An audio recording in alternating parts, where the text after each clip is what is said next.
Listeners, আমি সুমন বলছি। আমি এসেছি পুরান ঢাকা থেকে।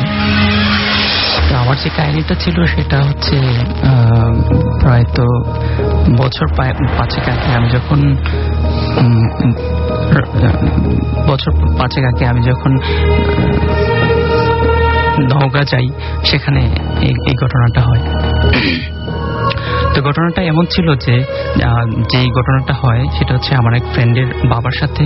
তো ঘটনা এরকম যে আমার ফ্রেন্ডের বাবা ছিলেন যে গ্রাম্য প্রধান।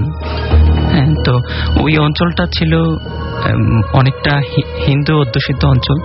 তো সেখানে হয় কি যে উনি যখন একদিন বাজারের জন্য যান ওখানে, তখন ঘটনাক্রমে হয় যে পাশের গ্রামে একটা মানে কি বলে সেটা, এখানে একটা ঝগড়া হয়।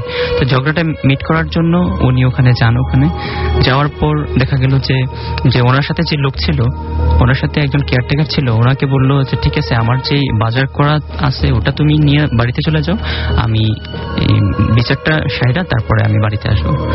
তো ঘটনাক্রমে তো ওই কেয়ারটেকার যখন নাকি রওনা করছে, তো সবকিছু সাথেই ছিল ওনার। তো উনি যখন যাচ্ছে, তো ওনার যে নৌকাটা রাখা ছিল ওখানে একটা নদী পড়ে, নদীটা হচ্ছে একদম মানে ছোট নদী।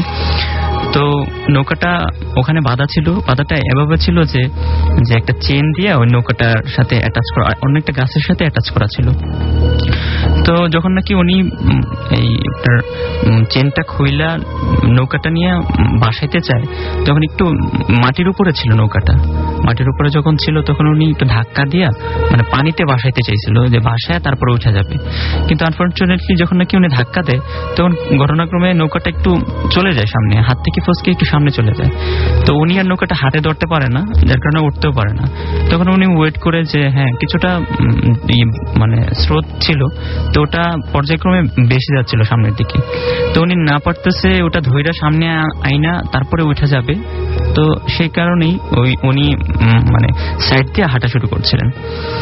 তো এভাবেই হাঁটতে হাঁটতে যখন নাকি উনি হাঁটতেছিলেন, নৌকাটা আর পাড়ে বিটতেছে না, যে উনি উঠবেন কি উঠবেন না, মানে পাড়েই বিটতেছিল না। তারপর ওটা যথাক্রমে হেঁটেই যাচ্ছিল। তো এখন হঠাৎ করে দেখা গেল যে নৌকাটা ভাসতে ভাসতে অনেক দূর চলে যায়। হ্যাঁ, যাওয়ার পর দেখা গেল যে সামনে একটা টার্নিং পয়েন্ট, দ্যাট মিনস হচ্ছে মানে নৌকাটা মানে নদীটা একটু ক্রস করছে। তো ক্রস করার পরে উনি যখন মানে অন্তত ড্যাম শিওর হয়েছে যে নৌকাটা এবার হয়তো কিছুটা বেরবে, কিন্তু আনফর্চুনেটলি দেখা গেল যে নৌকাটা এই পারে না ভিড়া, ওই পারে গিয়ে একটা মানে একটা পাড়ে গিয়ে আটকে রয়েছে, যেই পাড়টাতে ছিল একটা বিশাল একটা তাল গাছ ছিল। তো উনি উপায়ন্তর না দেখিয়ে তো ডিসাইড করলো যে নৌকাটা ওখানে তো মাল টাল সবকিছু আছে, যে বাজার থেকে চা কিনলো।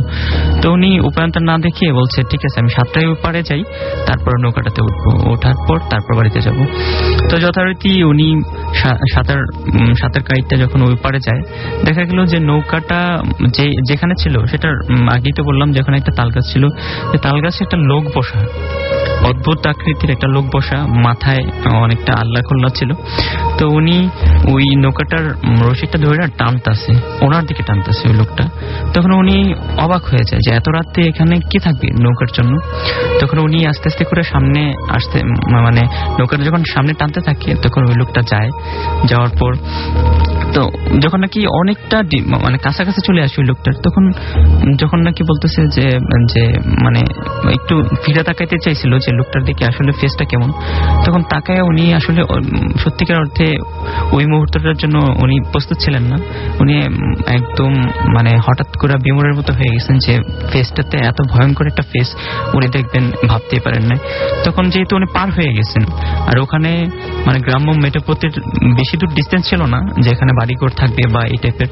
তো উনি এক দৌড়ে একদম মানে অনেক সামনে মানে লোকালয় যেখানে, ওখানে পাশাপাশি একটা মেট্রোপথ ছিল, ওখানে গিয়ে জাস্ট ফিট হয়ে যান। তারপর এভাবেই থাকেন। সকালবেলা ওনাকে মানে গ্রামের কিছু লোক আবিষ্কার করেন যে অচেতন অবস্থায় ওখানে পড়ে রয়েছেন। ওকে, অনেক ধন্যবাদ আপনাকে। যাই হোক, আমরা যারা ঘটনা শুনছেন তাদেরকে জিজ্ঞেস করতে চাই, আপনাকে সত্যি কোনো গন্ধ পাচ্ছেন?